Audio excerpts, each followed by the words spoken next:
Amanda's hands were shaking. She stared at the paper in front of her. A signature. His signature. The same man sleeping in the room down the hall. The same man she had married 3 months ago. Her husband hadn't just married the daughter of a ruined man. He had signed the papers that ruined him. Have you ever trusted someone with your whole heart, only to find out they were connected to the worst thing that ever happened to you? That's exactly what Amanda was feeling in this moment. Standing alone in a cold office at midnight, holding proof that her fairy tale marriage was built on a lie. Because here's the truth nobody told her. Kang Jun-hyuk didn't marry her by accident. He chose her. On purpose. And by the end of the story, you'll understand exactly why a billionaire would spend $5 million just to marry the daughter of the man his own family destroyed. But to understand how we got here, we need to go back. Back to a small apartment in Lagos, Nigeria. Back to a girl who never dreamed of billionaires or mansions. A girl who only dreamed of keeping her family together. Before you go on, drop a comment below. Be honest, would you have signed that contract if it meant saving your family? Let me know. Now, let's start from the beginning. Before the mansions. Before the private jets. Before the wedding that shocked all of Seoul. Amanda was just a normal girl. She grew up in Lagos, Nigeria, in a warm 3-bedroom house that always smelled like her mother's cooking. Her father, Emeka, ran a small manufacturing company. It wasn't huge. It wasn't famous. But it was honest, and it fed 3 generations of workers and their families. Amanda adored her father. Every evening, he came home tired but smiling, and he always had time to check her homework before dinner. He used to tell her, "Amanda, money can disappear in one day. But your name, your honesty, nobody can take that from you." She didn't understand it then. She would understand it painfully well later. Her mother, Grace, was the heart of the home. Warm, gentle. The kind of woman who gave the last plate of food to her children and told them she already ate. Amanda never saw her mother complain, not once, even on the hardest days. And then there was Daniel, her little brother. Loud, funny, always chasing after Amanda, always asking her to help with his school projects. Amanda loved him fiercely, the way only an older sister can. Life wasn't rich, but it was full. Amanda didn't dream about designer bags or luxury cars. She dreamed about simple things. Passing her exams. Helping her father's business grow. Making sure Daniel got a good education. Seeing her mother rest for once, without worry lines on her face. She believed in loyalty. She believed that if you worked hard and stayed honest, life rewarded you eventually. Her father had taught her that, and she carried it like a shield. She had no idea that shield was about to be tested in ways she never imagined. Because far away, in Seoul, South Korea, powerful men were making decisions that would one day reach into her quiet home in Lagos and tear it completely apart. Amanda didn't know it yet, but her ordinary life was about to end. Everything changed on a Tuesday. Amanda was 15 years old when 2 police officers knocked on their front door. Her mother opened it, and Amanda watched her mother's face collapse in a way she had never seen before. Her father was dead. A car accident, they said. Late at night, on a quiet road outside the city. Amanda didn't cry at first. She just stood there, frozen, waiting for someone to tell her it was a mistake. But nobody did. The funeral was small, quiet. Her father's business partners came, said kind words, and then slowly disappeared from their lives, one by one. Within weeks, everything fell apart. The company's accounts were frozen. Creditors Amanda had never heard of began calling the house, demanding money her family didn't have. Men in suits came to inspect their home, walking through the rooms like they already owned them. 6 months after the funeral, they lost the house. Amanda, her mother, and Daniel moved into a cramped 2-room apartment on the edge of the city. The walls were thin. The roof leaked when it rained. And for the first time in her life, Amanda understood real hunger, the kind that keeps you awake at night. She blamed bad luck. Bad timing. A market crash, maybe. She never once imagined that someone somewhere had planned all of it. 11 years passed. Amanda grew up fast. She studied hard, taught herself cybersecurity through free online courses, and clawed her way into a modest tech job. But one job was never enough. By 26, Amanda was working 3 of them: a day job at a small tech firm, freelance cybersecurity gigs at night, and weekends helping her mother sell food by the roadside. She was exhausted. All the time. But she never complained, because complaining wouldn't pay Daniel's school fees, and it wouldn't buy her mother's medicine. Then, one ordinary Thursday evening, an email arrived. The sender was a company Amanda had never heard of, Hanseon Global, based in Seoul, South Korea. They were looking for a cybersecurity specialist. The salary listed was almost 10 times what Amanda currently made in a month. Amanda laughed out loud when she read it. It had to be a scam. These emails were everywhere, too good to be true, designed to steal your bank details. But something made her keep reading. The email had no spelling mistakes, no strange links, no urgent demands for her password. Just a formal, professional offer and a contract attached as a PDF. She opened it out of curiosity. It was real. Verified. A real company with a real address, a real legal team, offering her a 6-month contract in Seoul. Housing included. Medical care included. And enough money to erase her family's debts completely. Amanda's fingers hovered over the reply button for almost an hour. Something about it felt strange. Too perfect. Too specific, as if the job had been written exactly for her and no one else. But then she thought about her mother, standing all day at that roadside food stand. She thought about Daniel, who deserved so much more than a 2-room apartment. She pushed the strange feeling aside and hit reply. She had no idea that somewhere in Seoul, a man was already watching her name appear on his screen, a man who had been waiting for this moment for a very long time. Seoul didn't feel real. Amanda stepped off the plane into a world of glass towers, neon lights, and streets so clean they looked painted. Everything moved fast: the trains, the people, the flashing screens on every building. She gripped her single suitcase tightly, feeling like a stranger dropped into someone else's movie. A company car was waiting for her. The driver didn't say much, just opened the door and drove her straight to a 5-star hotel. Amanda sat in the back seat, staring out the window, trying to convince herself this was really happening. She didn't sleep much that night. Her mind kept circling back to her mother, to Daniel, to the debts this job would finally erase. She needed this to work. She needed it more than she had ever needed anything. The next morning, a different driver took her to Hanseon Global's headquarters, a glass building so tall it disappeared into the clouds. Inside, everyone walked fast and spoke in hushed voices. Amanda noticed something odd almost immediately. Whenever a certain door opened, the entire office went quiet. That's when she met him. Kang Junhyuk, 32 years old. The CEO of Hanseon Global.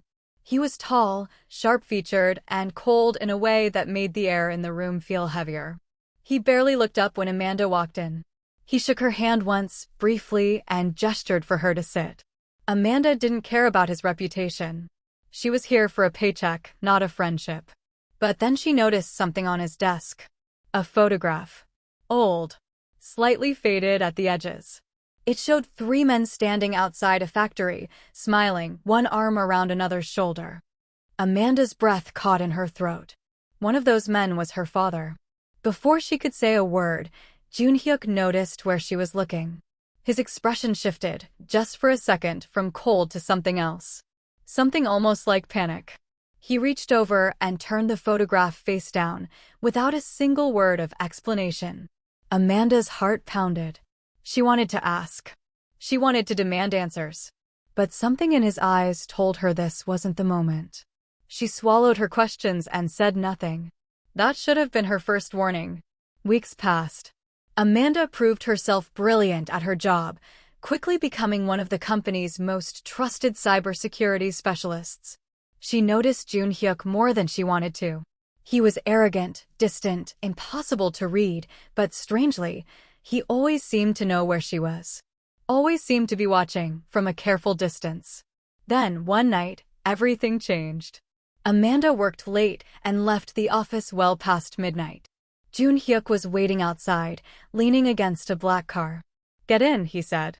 "I can take a taxi," Amanda replied, frowning. "I didn't ask." She rolled her eyes, but climbed inside. The car pulled into traffic, silence stretching between them, until Jun Hyuk spoke again, for words that changed her life forever. "Marry me," he said. Amanda actually laughed. She thought it was some strange joke. It wasn't. He explained calmly, like he was discussing a business deal, that his grandfather's will required him to marry before his 33rd birthday. If he didn't, control of the company would pass to a cousin he despised. Amanda refused immediately. This was insane. Then he mentioned the number. $5 million. Enough to erase every debt her family carried. Enough to give Daniel a real education. Enough to finally let her mother rest. Amanda knew it was reckless. Dangerous, even. But poverty had taught her something brutal a long time ago. Sometimes life doesn't give you good choices. It only gives you desperate ones. She said yes. But Jun Hyuk had one condition, delivered without emotion. "You can never ask about my past." Amanda agreed, too overwhelmed to argue. She had no idea that a single condition was protecting the darkest secret of her entire life, one that lived behind a locked door in his private mansion, waiting to be found. Quick question before we continue: rate the story so far, 1 to 10, in the comments. I want to know if I'm keeping you hooked. The wedding was everything money could buy. Private jets brought guests from 3 continents. Luxury cars lined the streets outside the venue. Millions of dollars worth of flowers filled the hall, and hundreds of guests watched as Amanda walked down the aisle in a gown that cost more than her family used to earn in 5 years. She felt like an actress playing someone else's life. When her eyes met Jun Hyuk's, she saw something flicker across his face. Guilt, maybe. Just for a second. Then it was gone, replaced by his usual unreadable calm. They became husband and wife. That night, Amanda walked through his private mansion for the first time. Marble floors. Silk curtains. Art on every wall. It was beautiful and cold, exactly like him. Then she saw it. A door at the end of the hallway. Locked. "What's inside?" she asked. Jun Hyuk's whole body tensed. "Nothing you need to know about." He walked away before she could ask again. Amanda stood there a long moment, staring at that door, an uneasy feeling settling deep in her chest. She told herself to let it go. She had a deal to honor. Questions weren't part of it. But the feeling didn't leave. It followed her through the weeks that came after. She began noticing things. Documents left carelessly in Jun Hyuk's study. Old file folders, yellowed with age. One night, while he was away at a meeting, curiosity finally won. She opened his study door. Inside, she found a stack of papers tucked inside a drawer that wasn't fully closed. She almost put them back. Almost. Then she saw her father's name. Her hands went cold. She sat down and read everything, page by page. A company acquisition report. Dated 12 years ago. The company listed as acquired was her father's, the same small, honest business he had built with his own hands. The report showed the company had been pushed into bankruptcy. Its assets sold off for almost nothing. And the name of the company that bought everything for pennies was written clearly at the top. Hanseong Global. Amanda's chest tightened. She kept reading, flipping through wire transfers, court filings, private emails between lawyers. One name appeared again and again through all of it. Jun Hyuk's father. For a moment, Amanda almost felt relief. It wasn't him. It was his father. She could hate a dead man's memory. She could survive that. Then she turned the last page. A signature. Fresh ink, not faded like the rest. Approving the final transfer of what remained of her father's company, years after the original bankruptcy. Kang Jun Hyuk. Her husband's name. Her husband's handwriting. Unmistakable. Amanda's whole body went numb. This wasn't old history. This wasn't only his father's sin. He had been involved. Personally. Directly. She thought about the photograph on his desk, the one he'd hidden so fast. She thought about the job offer that came out of nowhere, written like it had been made exactly for her. She thought about the marriage proposal, the $5 million, the urgency in his voice. None of it had been a coincidence. He had planned every part of this. Amanda was still sitting there, papers scattered around her, when the study door opened and Jun-hyuk walked in. He froze the moment he saw her face. "Did you know who I was?" Amanda's voice shook. "From the beginning." "Did you know?" Silence. "Answer me." Still, he said nothing. That silence told her everything, and something inside Amanda snapped. She crossed the room and slapped him, hard, her palm stinging from the force of it. "You knew," she said. "This whole time you knew." Jun-hyuk didn't move. Didn't flinch. He simply looked at her with tired, heavy eyes. "Yes." One word. It landed like a blow to her chest. "You destroyed my family," Amanda said, her voice breaking apart. "No. You bought my father's company for nothing." "I did. You left us with nothing. We lost our house. We lost everything." Tears were streaming down her face now, and she didn't try to stop them. "My mother sold food on the street corner so we could eat. Do you understand that? Do you have any idea what that does to a person?" Jun-hyuk stepped closer, and for the first time, his composure cracked completely. "I didn't know the full truth back then, Amanda. I swear to you. You expect me to believe that?" Amanda laughed, sharp and bitter, backing away from him. "You married me. You planned this. You knew exactly who I was before I ever set foot in this country, and you let me fall for a story you built." He reached for her. She pulled away. In that moment, standing in the wreckage of everything she thought she understood, Amanda felt something break inside her that she wasn't sure could ever be fixed. The man she'd married. The man whose child she now suspected she might be carrying. The man who held her family's destruction in his own handwriting. She had never felt more alone in her life. That night, Amanda couldn't sleep. She lay awake, staring at the ceiling, replaying every word of the confrontation. Jun-hyuk had tried to explain something about his father, something about a bigger truth she hadn't let him finish. But she was too angry to listen. Too broken to care. Around 2 a.m., she got up. The mansion was silent, dark except for a strip of moonlight cutting across the hallway floor. Amanda walked without really deciding to, her bare feet cold against the marble. She stopped in front of the locked door. This time, something pulled her toward it, anger, maybe, or the desperate need to understand what else this family had buried. She remembered seeing a small brass key in Jun-hyuk's study drawer, tucked beneath the documents that had shattered her world hours earlier. She went back, found it, and returned to the door with trembling hands. The key turned. The lock clicked open. Inside was not a prison, not a secret, forbidden thing. It was a small office. The walls were covered in old files, photographs, newspaper clippings gone yellow with age. Amanda stepped inside slowly, her eyes moving across everything. Pictures of her childhood home in Lagos. A photo of her father, young, smiling, standing outside his factory. Bank records with dates going back over a decade. Someone had been collecting all of this. Building a case. A record. For years. Then Amanda heard a small sound behind her, and she turned. A woman sat in the corner of the room, in an armchair Amanda hadn't noticed at first. Older, elegant, but her face was drawn with exhaustion, her eyes red like she hadn't slept properly in years. "Who are you?" Amanda whispered. The woman slowly rose to her feet. "I'm Jun-hyuk's mother." Amanda's mind raced. She hadn't even known Jun-hyuk's mother was alive. He never spoke of her. No one at Hanseong Global ever mentioned her name. "What is all of this?"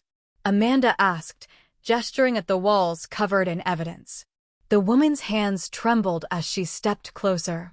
Her eyes searched Amanda's face like she was looking for someone else entirely. "Your father didn't die." Amanda went completely still. "What?" "Your father is alive," the woman said again, slower this time, like she needed Amanda to truly hear it.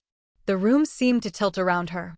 Amanda opened her mouth, but no sound came out. 11 years.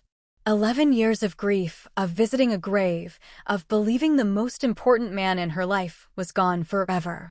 "That's not possible," Amanda finally managed. "I saw the funeral. I saw." You saw what they wanted you to see. The woman reached into a drawer and pulled out a single photograph, worn soft at the edges from being handled too many times. She pressed it into Amanda's hands. Amanda stared down at it. A man, older than she remembered, standing outside a building she didn't recognize. But the eyes. She would know those eyes anywhere. Her father. He's been alive this whole time? Amanda's voice cracked completely. The woman nodded, tears finally spilling down her face. Turn it over. Amanda flipped the photograph with shaking fingers. 6 words were written on the back, in handwriting she didn't recognize. Find him before my husband does. Amanda looked up sharply. Your husband, Jun Hyuk's father, is still hunting him, the woman finished. He has been for 11 years. Everything Amanda thought she understood collapsed and rebuilt itself in an instant. This wasn't just about a marriage built on lies anymore. This wasn't just about revenge or money or betrayal. Her father was alive. Somewhere. Hiding. Being hunted. And for the first time since she'd discovered the truth, Amanda didn't feel only anger. She felt purpose. She had a mission now, not just to survive this marriage, not just to protect herself, but to find her father before it was too late. And standing in front of her, trembling but resolute, was an unexpected ally, the mother of the man who had married her to keep her close. Amanda tightened her grip on the photograph. Tell me everything, she said. Right now. Amanda barely slept that night. Her mind kept circling the photograph, the 6 words on the back, the impossible fact that her father was somewhere out there, alive and hiding. She didn't notice Jun Hyuk had come looking for her until she heard his voice behind her. Amanda. She turned. He was standing in the hallway, his eyes moving from her face to the photograph still clutched in her hand. Something shifted in his expression, not surprise exactly, but a kind of dread. You met her, he said quietly. My mother. Why didn't you tell me my father was alive? Because I wasn't sure it was safe yet. I wasn't sure of you. Before Amanda could respond, the lights in the mansion flickered once, then died completely. Get down, Jun Hyuk said, his voice suddenly sharp with alarm. What's happening? The security system is offline. Someone cut it. He grabbed her arm and pulled her toward the wall, away from the windows. They found us. Glass shattered somewhere downstairs. Amanda's heart slammed against her ribs. Alarms began screaming through the dark house and heavy footsteps echoed on the marble floors below. Stay here, Jun Hyuk said, pushing her behind him. No. Amanda, listen to me. Stay here. She didn't listen. She never did. But before she could argue further, a shot rang out, shattering the window at the end of the hallway. Jun Hyuk shoved her hard to the floor, covering her body with his own. Amanda felt him flinch. When she looked up, blood was already soaking through his shirt. Jun Hyuk. I'm fine, he said, though his voice was tight with pain. Downstairs, the intruders moved fast and left just as quickly, vanishing into the night before security teams could arrive. Amanda pressed her hands against Jun Hyuk's wound, her fingers trembling, years of anger momentarily forgotten in the face of raw fear. When the chaos settled, one thing was left behind. An envelope, resting on the floor near the shattered window, as if placed there deliberately. Amanda opened it with shaking hands. Inside was a photograph. Her father, older, thinner, standing beside a building she didn't recognize somewhere in Busan, based on the signage behind him. He was alive. Really, truly alive, not just a story from a stranger in a locked room. Beneath the photograph, 2 words were written. Come alone. Amanda looked down at Jun Hyuk, pale and bleeding on the floor beside her, then back at the photograph. 11 years of grief pressed against a lifetime of new, dangerous questions. She had 2 choices in front of her. Stay with the man she had married, the man whose family had destroyed her own, but who had just taken a bullet meant for her. Or leave everything behind and go find the father she had spent over a decade mourning, walking straight toward a warning that told her to come completely alone. Neither choice felt safe. Neither choice felt right. Before I tell you what she chose, tell me what you would do. Stay by his side or go find your father alone. Drop your answer in the comments. I really want to know. Amanda made her decision before dawn. She left a note beside Junhyuk's bed, kissed his forehead once while he slept, restless and fevered from the wound, and slipped out of the mansion before the sun rose over Seoul. She didn't know that someone had already followed her. Busan was quieter than Seoul, softer somehow, with narrow streets that curled along the coastline. Amanda found the building from the photograph after hours of searching, her hands trembling as she pushed open a weathered door. And there he was. Older. Thinner. His hair now streaked with gray that hadn't been there 11 years ago. But it was him. Her father. Amanda couldn't move. Couldn't speak. Then, without deciding to, she was running, crossing the small room and throwing herself into his arms like she was 15 years old again, waiting for him to come home from work. "I'm sorry," he whispered into her hair, his voice breaking. "I'm so sorry." "Why?" Amanda pulled back, tears streaming down her face. "Why didn't you come home? Why did you let me believe you were dead?" Her father sat her down gently, his hands still holding hers like he was afraid she might disappear. "Because if I came home, Amanda, they would have killed you. All of you." He told her everything then, the whole story finally unraveling. Junhyuk's father hadn't simply bought his company after it failed. He had manipulated the finances first, funneled money out through hidden accounts, and framed her father for fraud he never committed. When her father discovered the truth and tried to expose it, threats followed. Threats against his life. Against his family. He had one choice: disappear completely or watch his wife and children die for what he knew. He chose to disappear. Junhyuk's mother had helped him do it, arranging a new identity, a hidden life, quietly funding his survival for years while he gathered evidence from the shadows, waiting for the moment it would be safe to come forward. "But there's something else," her father said, his expression darkening. "Something I need you to understand." "What?" Junhyuk's father didn't act alone. Someone here, in our own family, helped him. Amanda's stomach dropped. "Who?" Her father hesitated, guilt written across every line of his face. "Grace." Amanda felt the floor tilt beneath her. "My mother? You're telling me my mother helped destroy us?" "It's not that simple," he started, but Amanda was already pulling away, shaking her head, refusing to hear more. Her mother, who had given up meals so her children could eat. Her mother, who had worked herself exhausted selling food on street corners. Betrayed them? She left Busan that same day, her mind spinning, and flew straight back to Seoul, straight to the small apartment where her mother still lived. Grace opened the door and immediately knew, from the look on her daughter's face, that the truth had finally surfaced. "Tell me," Amanda demanded. "Tell me everything right now." Grace's composure shattered completely. She sank into a chair, her hands covering her face, and the truth spilled out in broken, painful pieces. She hadn't betrayed Amanda's father willingly. Junhyuk's father had come to her personally years ago, with a threat so specific and so terrifying that she never told a single soul. He told her plainly, if she exposed what she knew, or helped her husband fight back, Amanda would disappear. Not metaphorically. Completely. So Grace stayed silent.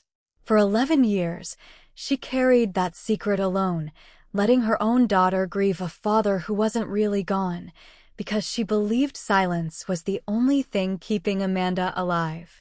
"I did it to protect you," Grace whispered, tears falling freely now. "Everything I did, every lie I told, it was to keep you safe." Amanda stood frozen in the small living room, her entire understanding of her family rewriting itself in real time.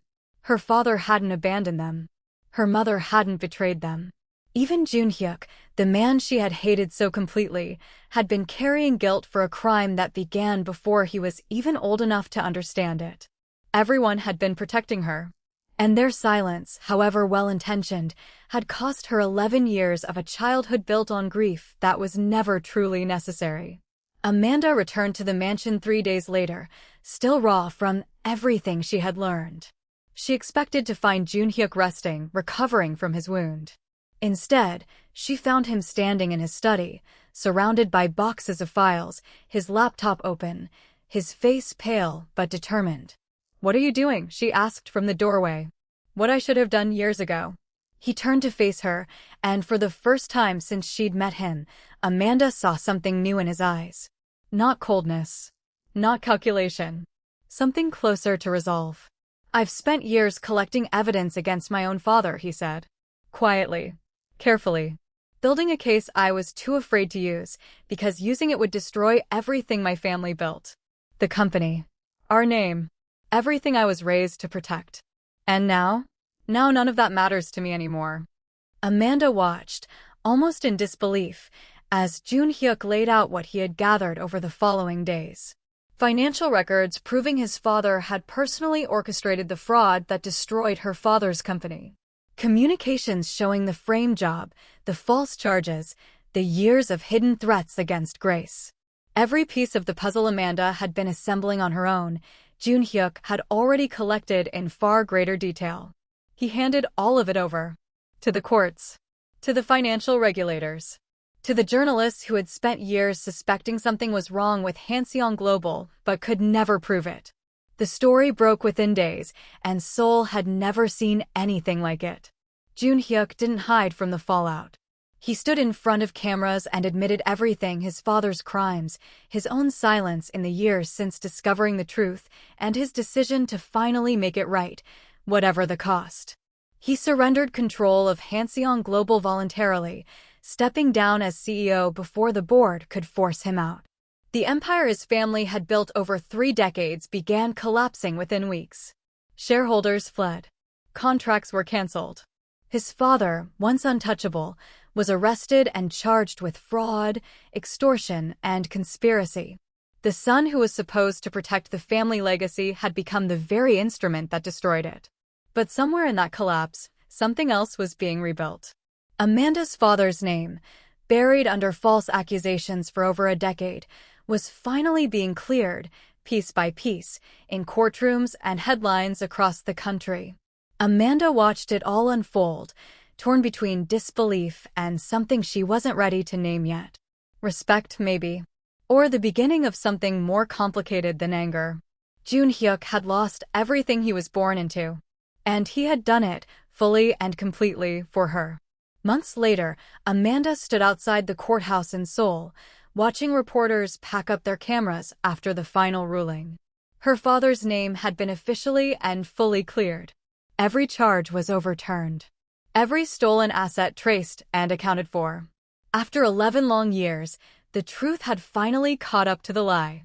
Her father stood beside her, blinking in the afternoon light like a man stepping out of a shadow he'd lived in for far too long. Grace held his hand tightly, tears streaming freely down her face. Daniel, now grown, stood close to his sister, grinning for what felt like the first time in years. Jun-hyuk approached slowly, keeping his distance, unsure of his welcome. He had lost the company, lost his fortune, lost the respect of a family name that once opened every door in Seoul. But he hadn't left. Not once, through any of it. Amanda studied him for a long moment. "You know I can't forget what happened," she said finally. "What your father did. What you were part of, even before I knew the full truth." "I know." His voice was quiet, stripped of the arrogance she'd first met months ago. "I don't know if I can trust you again. Not completely. Not yet. I'll spend the rest of my life earning it," Jun-hyuk said. "However long that takes." Amanda didn't answer right away. She looked past him, at her father standing free in the sunlight, at her mother finally able to breathe without carrying a decade-old secret, at Daniel laughing about something with a lightness she hadn't seen in him for years. She didn't stay because Jun-hyuk was rich anymore. He wasn't, not really, not compared to before. She didn't stay out of desperation either. That chapter of her life, the one built on debts and impossible choices, was finally over. She stayed because when it mattered most, when he had to choose between protecting his family's empire and telling the truth, he chose the truth. He chose her father. He chose her. A small, faint smile crossed Amanda's face, guarded, but real. "Earn it, then," she said. "Starting today." Jun-hyuk nodded, and for the first time since she'd met him, she saw something close to hope in his eyes. Looking back now, Amanda understood something she never could have grasped as that scared, exhausted girl juggling 3 jobs in Lagos. She had spent years believing money was the answer to everything. That enough of it could erase her family's pain, rebuild what was broken, buy back the years they'd lost. And in some small way, it has helped. But money had never been the real lesson hidden inside her story. The real lesson was about people. Jun Hyuk had walked into her life looking every bit like a villain, cold, calculating, born into a family that destroyed hers without a second thought. But sometimes, the people who look like villains are simply casualties of a bigger lie, trapped in stories that started long before they were born, carrying guilt for sins they didn't commit but couldn't escape either. And her mother, whom she had once accused in her heart of unthinkable betrayal, had actually spent 11 years silently protecting her at the cost of her own peace. Amanda learned that a person's worth isn't measured by how much they have. It's measured by what they're willing to give up when they have nothing left to gain. Jun Hyuk lost his company, his fortune, his family's name. And still, he stayed. That was the truth Amanda finally understood. Real love, real loyalty, isn't about grand gestures or $5 million contracts. It's about who stands beside you and standing there costs them everything. Sometimes, the people who seem to have the least to offer end up giving you the most. Thank you so much for watching Amanda's story until the very end. But before you go, remember that letter? The one with no return address. The one that arrived 3 months after everything was finally settled. Just one sentence, written in a hand Amanda didn't recognize. You still don't know who started it all. Someone else had been pulling the strings this entire time. Someone who hadn't made a single move yet. Who do you think is really behind it all? Drop your theory in the comments below. I want to hear your best guess. And if you don't want to miss what happens next, make sure you subscribe, because part 2 is coming soon, and trust me, this story is far from over. See you in the next one.